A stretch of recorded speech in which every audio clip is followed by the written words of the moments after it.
जय श्री राम। हरि सन मांगो सुंदरताई, हो इह जात गहरू अति भाई। मोरे हित हरि सम नहीं को, यही अवसर सहाय सोई हो। एक काम करूं कि भगवान से सुंदरता मांगू, पर भाई उनके पास जाने में तो बहुत देर हो जाएगी, किंतु श्री हरि के समान मेरा हेतु भी कोई नहीं है, इसलिए इस समय वे ही मेरे सहायक हों। बहुविधि विनय कीन तेहि काला, प्रगटउ प्रभु कौतुकी कृपाला। प्रभु बिलोक मुनि नयन जोड़ाने, होई काजु हिये हर जाने। उस समय नारद जी ने भगवान की बहुत प्रकार से विनती की, तब लीला में कृपालु प्रभु वहीं प्रकट हो गए। स्वामी को देखकर नारद जी के नेत्र शीतल हो गए और वे मन में बड़े ही हर्षित हुए कि अब तो काम बन ही जाएगा। अति आरती कही कथा सुहाई, कर कृपा करी को सहाई। अति आरती कही कथा सुनाई, करौ कृपा करी हो सहाई। आपन रूप देव प्रभु मोही, आन भांति नहीं पावो ओही।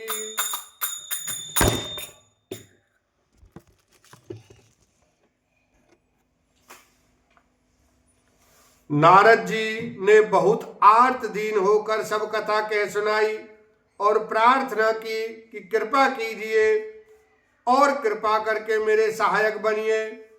हे प्रभु, आप अपना रूप मुझको दीजिए और किसी प्रकार में उस राजकन्या को नहीं पा सकता।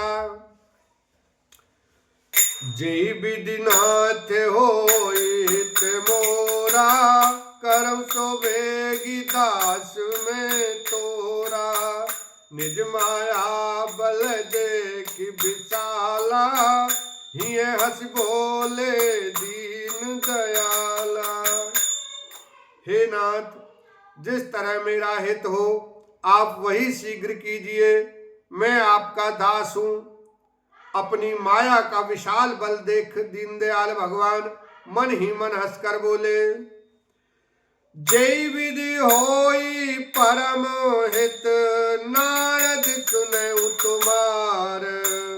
सोई हम करब न आन कछु, बचन न मिरस हमार। लखन सिया राम जय जय राम। हे नारद जी सुनो, जिस प्रकार आपका परम हित होगा हम वही करेंगे, दूसरा कुछ नहीं। हमारा वचन असत्य नहीं होता। कुपथ मांगे रुज व्याकुल रोगी, वेद न देई सुनऊ मुनि जोगी। एहि विधि हित तुम्हार मैं ठयऊ, कहियस अंतर हित प्रभु भयऊ। हे योगी मुनि सुनिए, रोग से व्याकुल रोगी कुपथ्य मांगे तो वैद्य उसे नहीं देता। इसी प्रकार मैंने भी तुम्हारा हित करने की ठान ली है। ऐसा कहकर भगवान अंतर्धान हो गए। माया विवश भये मुनि मूढ़ा, समझ नहीं हरि गिरा निगूढ़ा। गवने तुरत तहां ऋषिराई, जहां स्वयंवर भूमि बनाई। भगवान की माया के वशीभूत हुए मुनि ऐसे मूढ़ हो गए कि वे भगवान की अगूढ़ स्पष्ट वाणी को भी न समझ सके। ऋषिराज नारद जी तुरंत वहां गए जहां स्वयंवर की भूमि बनाई गई थी। निज निज आसन बैठे राजा, बहु बनाव कर सहित समाजा। मुनि मन हरस रूप अति मोरे, मोहि तजिया नहीं बार न भोरे। राजा लोग खूब सज धज कर समाज सहित अपने अपने आसन पर बैठे थे। मुनि नारद मन ही मन प्रसन्न हो रहे थे कि मेरा रूप बड़ा सुंदर है, मुझे छोड़ कन्या भूल कर भी दूसरे को न वरेगी। मुनि हित कारण कृपा निधाना, दीन कुरूप न जाई बखाना। सो चरित्र लखि काहू न पावा, नारद जानि सवै सिर नावा। कृपा निधान भगवान ने मुनि के कल्याण के लिए उन्हें ऐसा कुरूप बना दिया कि जिसका वर्णन नहीं हो सकता, पर यह चरित्र कोई भी न जान सका। सब ने उन्हें नारद ही जानकर प्रणाम किया।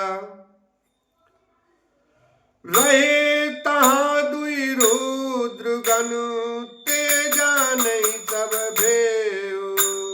विप्र वेश देखत फिरहीं, परम कौतुकी तेउ। लखन सिया राम जय जय राम। वहां दो शिवजी के गण भी थे। वे सब भेद जानते थे और ब्राह्मण का वेश बनाकर सारी लीला देखते फिरते थे। वे भी बड़े मौजी थे। जहीं समाज बैठे मुनि जाई, हृदय रूप अहमिति अधिकाई। तह बैठे महेश गण दो, विप्र वेश गति लखई न कोई। नारद जी अपने हृदय में रूप का बड़ा अभिमान लेकर जिस समाज में जाकर बैठे थे, ये शिव जी के दोनों गण भी वहीं बैठे थे। ब्राह्मण के वेश में होने के कारण उनकी इस चाल को कोई न जान सका।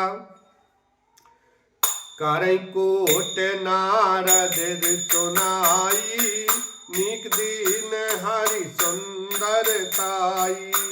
रीझई राज कुंवर छवि देखी, इनई बड़ी हरि जान विशेषी। वे नारद जी को सुना सुना कर व्यंग वचन कहते थे। भगवान ने इनको अच्छी सुंदरता दी है, इनकी शोभा देखकर राजकुमारी रीझ ही जाएगी और हरि वानर जानकर इन्हीं को खास तौर से वरेगी। मुनि मोय मन हाथ पराए, हंसई सांबु गण अति सचु पाए।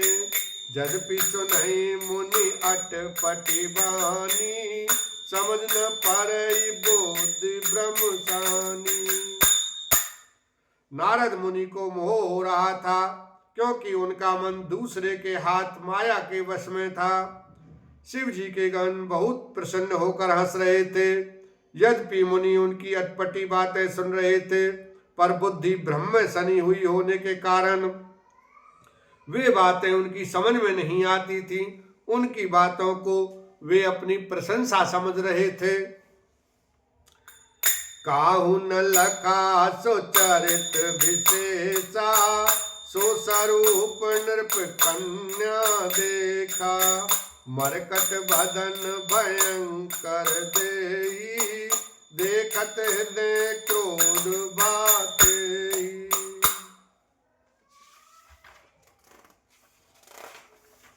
इस विशेष चरित्र को और किसी ने नहीं जाना, केवल राजकन्या ने नारद जी का वह रूप देखा। उनका बंदर का सा मुंह और भयंकर शरीर देखते ही कन्या के हृदय में क्रोध उत्पन्न हो गया। बोलो शंकर भगवान की जय, विष्णु भगवान की जय, सियावर रामचंद्र की जय।